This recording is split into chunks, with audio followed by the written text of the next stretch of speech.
गुज़िश्ता 72 घंटों से main stream media और सोशल मीडिया में ये बहस हो रही है कि एक दफा फिर से सऊदी अरब ने जी पाकिस्तान को धोखा दिया और इसके साथ साथ ये कहें कि कोई लोन नहीं दिया बल्कि उल्टा एक लंबा दिलासा दे दिया। उसने ये भी कहा कि भारत और पाकिस्तान जो है वो अपने इश्यूज बायलैटरली हासिल करें।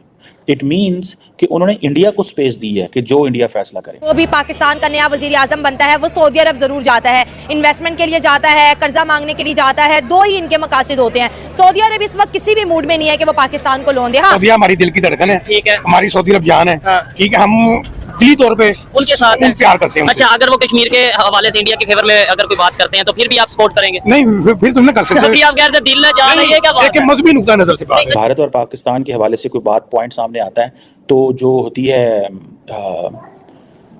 रेफरेंस जो दिया जाता है वो दिया जाता है यूएन सिक्योरिटी काउंसिल का। लोग तो बाथरूम को भी वहां जाके चूम लेते। हाँ, मतलब अरबी में तो बैतुल खला लिखा या कुछ भी। आर्टिकल 370 हटा, उस वक्त ओआईसी पाकिस्तान ने कहा ओआईसी जो है अपना इजलास बुलाए, कोई भी ओआईसी नहीं आई। क्यों? क्योंकि वो अपने जो इंटरेस्ट है, जो उनके इंडिया के साथ अलायंस है, उसको खराब नहीं करना चाहते थे। कोई भी कश्मीर का इशू डिस्कस ही नहीं करना चाहता। कश्मीर का मामला इंडिया और पाकिस्तान का बायलैटरल इशू है, जबकि पाकिस्तान का स्टांस ये है कि कश्मीर का मामला एक इंटरनेशनल इशू है जो कि यूनाइटेड नेशंस के मुताबिक हल होना चाहिए। इतना तेजी से भारत की पोजीशन मजबूत हुई है, अब भारत किसी को भी नहीं सुनेगा सिवाय मुस्लिम ममालिक, और मुस्लिम ममालिक को वो एक कर्टसी में इग्नोर नहीं कर सकता। ये इंडिया में भी मुसलमानों के साथ बड़ी ज्यादती वो लोग करते हैं। अच्छा, अब क्या सोचते हैं? अब ये सोचते हैं कि बेहतर है कि हम जो ना ये ईद है उसको फिर वो ये जो आप कहते हैं ना कि ईद मनाना है, वो ईद भी फिर अपनी मर्जी से मनाता है। जब हम फैसले हम खुद नहीं करते तो हम ईद कैसे अपनी मर्जी से मनाएंगे? अब जो पिछले वजीर आजम थे वो गए, उन्होंने कहा जी $25 अरब सऊदी अरब से आएगा, 25 यूएई से आएगा और हमारी इकोनॉमी ठीक हो जाएगी। ठीक है जी, ये वो सहाफियों को बताते थे। पाकिस्तान का तो देखिए वो स्टैंड है ना कि ये जो रेजोल्यूशन है यूनाइटेड नेशंस की रेजोल्यूशंस के हिसाब से ये किया जाए, यूएनएससी में मामला लेकर जाएं, ये किया जाए। जो हमारा हमेशा से जो एक स्टैंड रिपीट किया है उसको सेकंड किया है मोहम्मद बिन सलमान एमबीएस की इस स्टेटमेंट ने कि पाकिस्तान और इंडिया के बीच के जो डिस्प्यूट्स हैं उसको डायलॉग के जरिए हल किया जाए। तो उन्होंने यूएनएससी का नाम नहीं लिया, उन्होंने यूनाइटेड नेशंस का नाम नहीं लिया, उन्होंने तो मतलब एक छुट्टी करा दी। अगर देखा जाए तो उन्होंने साफ साफ ये कह दिया कि भाई ये आप जो है इसके ऊपर अपना वो अब चेंज करें। इसकी वजह देखिए, साफ साफ बात है। मैंने आपको पहले ही कहा था, आप मेरा जरा पिछला प्रोग्राम उठाकर देखिए, शहबाज शरीफ जब वहां पर गए और मैंने कहा कि ये पाकिस्तान के प्राइम मिनिस्टर वहां पर गए हैं, ये सारी बातचीत होगी और यकीनन ये बात भी होगी। तो उन्होंने वो जो बात की है या नहीं की, यानी हो सकता है कि वो भी बात की हो कि इंडिया की तरफ से तो देखें राजनाथ सिंह साहब ने कहा कि घुस के मारेंगे, तो उसके ऊपर भी फिर उन्होंने इसका मतलब है कोई जवाब नहीं दिया। लेकिन जो इस वक्त हमारे सामने ज्वाइंट डिक्लेरेशन आ रहा है उसमें यह बताया गया है कि जो ज्वाइंट स्टेटमेंट है between Saudi Arabia and Pakistan, उसमें यह मेंशन किया गया है कि both leaders discussed regional issues, और इसके अलावा दोनों के बीच गजा का मामला भी डिस्कस हुआ। सऊदी अरब है, उसने ये भी कहा कि भारत और पाकिस्तान जो है वो अपने इश्यूज बायलैटरली हासिल करें। इट मीन्स कि उन्होंने इंडिया को स्पेस दी है कि जो इंडिया फैसला करे। पाकिस्तान में उसे सऊदी अरब कुछ नहीं कर सकता। ये आपको याद होगा, अब सऊदीज को इस पोजीशन का बड़े अच्छे से पता है कि इंडिया की क्या पोजीशन है। मैं आपको पता है बार बार एक चीज़ कह रहा हूँ और काफ़ी अरसे से कह रहा हूँ, मेरे पास कोई इन्फॉर्मेशन नहीं है लेकिन मेरी शायद एक अंडरस्टैंडिंग है कि अगर कोई मुल्क इंडिया और पाकिस्तान के दरमियान नॉर्मलाइज हालात करवा सकता है, या वो सऊदी अरब है या वो यूएई है।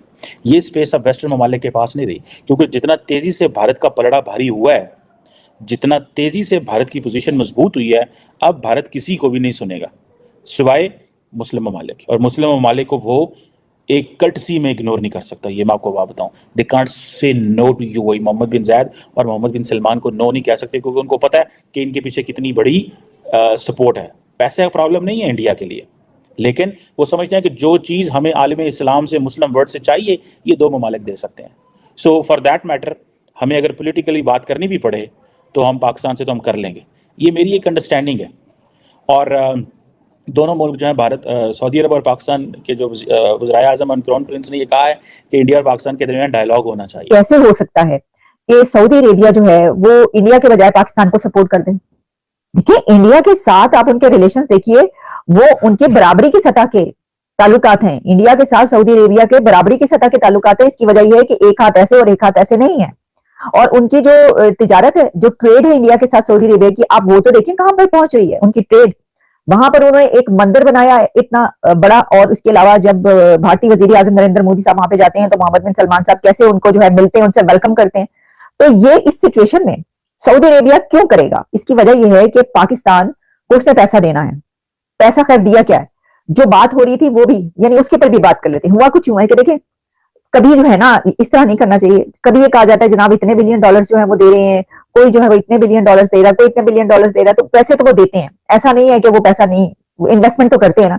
कभी वो तेल की मद में जो है रख देते हैं कि जी ये $1.5 बिलियन हम आपके रख रहे हैं, $2 बिलियन हम जो तेल है उसके इन्वेस्टमेंट के लिए बैंक में रखवा देते हैं, बैंक के रिजर्व में जो है उनके पैसे होते हैं। फिर जब भारत और पाकिस्तान के हवाले से कोई बात पॉइंट सामने आता है तो जो होती है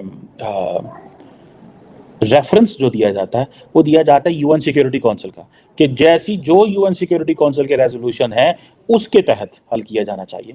लेकिन इस एलामिया के अंदर ये जो जॉइंट स्टेटमेंट आई है इसके अंदर कोई रेफरेंस नहीं है।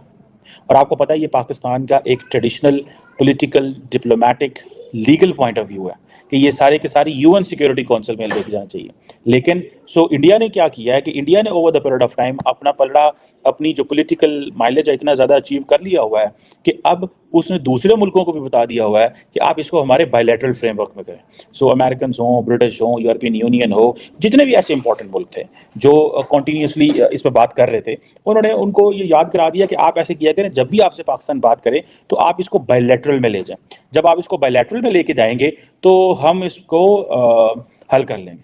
लेकिन बायलैटरली इंडिया बैठती नहीं है पाकिस्तान के साथ, आप समझ रहे हैं बात को। बायलैटरली बैठता नहीं है, मल्टीलैटरल किसी फोरम को मानता नहीं है और किसी थर्ड कंट्री की भी नहीं मानता। इंडिया बेसिकली जिन्होंने कहते हैं ना वो करा रहा है, उसे पता नहीं क्या कहते हैं, वो जब हॉकी खेलते हैं। नमस्कार दोस्तों, जय हिंद दोस्तों। जैसा वीडियो में देखा फिर किस तरह पाकिस्तानी मीडिया सुन के हैरान, आखिर कैसे दुबई के शेख पाकिस्तान के बारे में इतना बुरा बात कर दिए।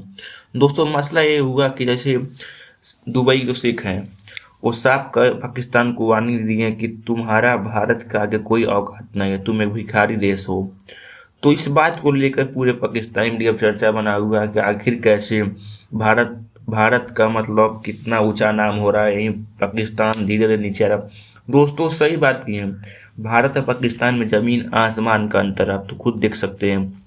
और दुबई से क्या भी कहना कि तुम्हारा पाकिस्तान वाले कभी भारत से लोन मांगे तो कभी अमेरिका से लोन मांगे, कभी दुबई से लोन मांगे। मतलब ये भिखारी देश हरदम किसी न किसी से लोन मांगता है और हर देश से अपनी दुश्मनी को बढ़ाता है। इसके दोस्तों देखिए इससे किसी से नहीं पड़ता, खासकर न इजराइल से पड़ता है, न तुर्की से पड़ता है, न भारत से पड़ता है। मतलब ये बहुत खराब देश है, ऐसा उनका कहना। दुबई के शेख उनकी औकात बता दिया। दुबई के शेख तो भारत और दोस्ती देखते हुए पाकिस्तानियों बोले कि भारत और दुबई की जो शेख इनकी दोस्ती मिसाल है। ये हर के क्षेत्र में आ गए, व्यापार में, मतलब बिजनेस में, हर क्षेत्र में अपना दोस्ती निभाते। नरेंद्र मोदी जी जो हर के देश में जाकर अपना दोस्ती को बढ़ाते हैं, डील को फाइनल करते हैं, और यहीं पाकिस्तान को जो कोई पूछता नहीं है।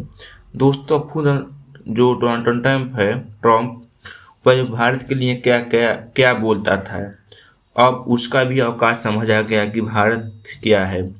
अब खुद नरेंद्र मोदी जी को बुलाता अपने देश में। पहले वीज़ा नहीं देता था इंडिया प्रधानमंत्री को जाने के लिए अमेरिका, लेकिन अब खुद बुलाता है। मतलब दोस्तों समय बदलता है, भारत का समय बदल गया है। जो भारत पहले बहुत पीछे था, लेकिन जब से नरेंद्र मोदी आए हैं तभी से देश को बदल दिए हैं। और पाकिस्तान का ये कहना है जब तक नरेंद्र मोदी रहेंगे तब तक पाकिस्तान बर्बाद होता जाएगा। खैर दोस्तों वीडियो को लाइक करें, चैनल को सब्सक्राइब करें ताकि ऐसी वीडियो आप पास तक पहुंच जाए। दोस्तों नमस्कार, वंदे मातरम।